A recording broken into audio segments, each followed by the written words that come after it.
উছলি পড়িচ্ছে বাড়ি, তোমার সমুদ্র ধরো আঁকড়ি। শেখ হাসিনা ভারতের জন্য ছিলেন সমুদ্র সমান। দেশের মানুষের সাথে নানা সময়ে চোটপাট করলেও ভারতীয় কাউকে পেলেই বরণ করতেন হাসি মুখে। ভারতের জন্য বরণ ডালা সাজাতে তিনি মরণকেও তুচ্ছ মনে করতেন।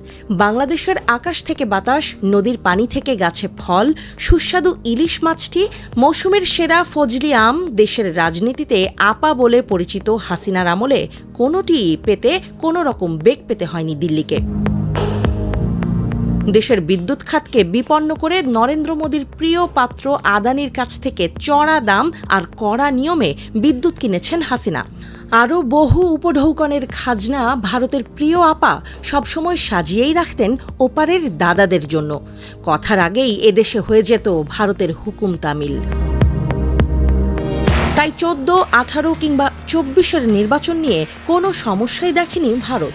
হাসিনার আমলে এদেশের রাতের ভোট হয়েছে, মৃত মানুষ আরামসে ভোট দিয়েছে, বিরোধী দলকে দমন করা হয়েছে কঠোর হাতে, কাউকে রাজপথেও নামতে দেয়া হয়নি, এমনকি বেশিরভাগ নির্বাচনে কাউকে কষ্ট করে ভোট দিতে ভোট কেন্দ্রেও যেতে দেয়া হয়নি।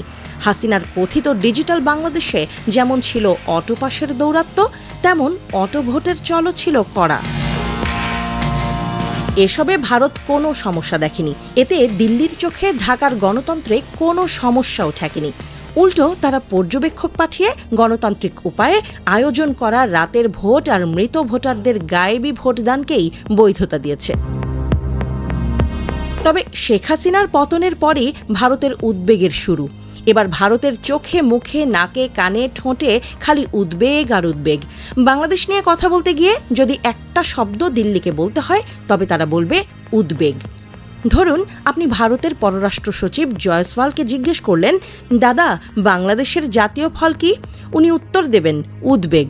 ওনার কাছে জানতে চাইবে বাংলাদেশের রাজধানী কি? উনি বলবেন উদ্বেগ। এমনকি বাংলাদেশের সদ্য সাবেক প্রধানমন্ত্রীর নাম জানতে চাইলেও হয়তো জয়সওয়াল বলবেন উদ্বেগ। গত 7 মাস ধরে বাংলাদেশের বিষয়ে উদ্বেগ ছাড়া কোনো কথাই বলতে পারছে না ভারত। তারা গত 17 বছরে বাংলাদেশের মরণাপন্ন গণতন্ত্রকে নিয়ে কোনো উদ্বেগ দেখায়নি। অথচ এখন বাংলাদেশের অভ্যন্তরীণ সব বিষয়েই উদ্বেগ আর উৎকণ্ঠা প্রকাশ করে যাচ্ছে। 2014 সালে জাতীয় পার্টি সহ দেশের বেশিরভাগ রাজনৈতিক দল নির্বাচনকে বর্জন করেছিল। তখন ভারতের পররাষ্ট্র সচিব সুজাতা সিং ঢাকা এসে এরশাদকে ওই নির্বাচনে অংশ নিতে রাজি করানোর চেষ্টা করেন। 2018 সালের নির্বাচনেও ভারত ছিল বধিরের ভূমিকায়। হাসিনাকে রাখার পক্ষেই তারা চুপি চুপি কাজ করেছে।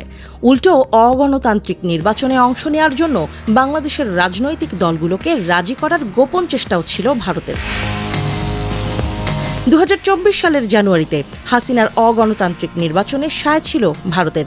সে সময় ভারত একে বাংলাদেশের অভ্যন্তরীণ বিষয় বলে চালিয়ে দিয়ে চুপ থাকে। আর হাসিনা পাতানো নির্বাচনে জয় পেলে গালভরা হাসি নিয়ে তাকে শুভেচ্ছা জানায় মোদির দেশ। তবে হাসিনার পতনের পরই সুর বদলেছে। এখন বাংলাদেশের নির্বাচন কেমন হবে সেই রোডম্যাপও বাতলে দেওয়ার প্রকাশ্য চেষ্টা করছে ভারত। এক এক দিন হাজির হচ্ছে এক এক রকম বয়ান নিয়ে।